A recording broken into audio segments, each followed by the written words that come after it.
بڑی محنت کی لوگوں کو جہنم کی آگ سے بچانے کی، اور ایک حدیث میں نے بہت پہلے کی سنی ہوئی ہے، جس میں آپ صلی اللہ علیہ وسلم فرما رہے میں تمہیں ایسے آگ سے بچا رہا ہوں جیسے ماں اپنے بچے کو کھانا پکاتے ہوئے چولہے کے اوپر بیٹھی ہوتی ہے، اور چھوٹا سا بچہ ہوتا ہے نا، تو وہ آگ کی طرح لپکتا ہے،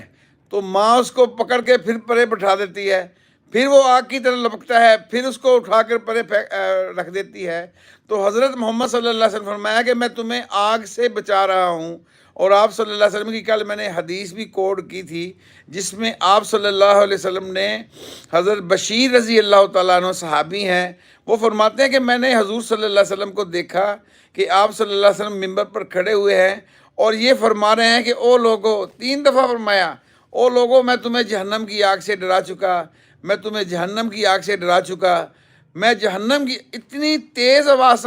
سے آپ نے کہا کہ بازار والوں نے بھی مسجد نبوی سے آپ کی بات سنی۔ یہ بخاری مسلم کی حدیث ہے کہ بازار والے بھی ڈرے ہیں کہ حضرت محمد صلی اللہ علیہ وسلم نے دنیا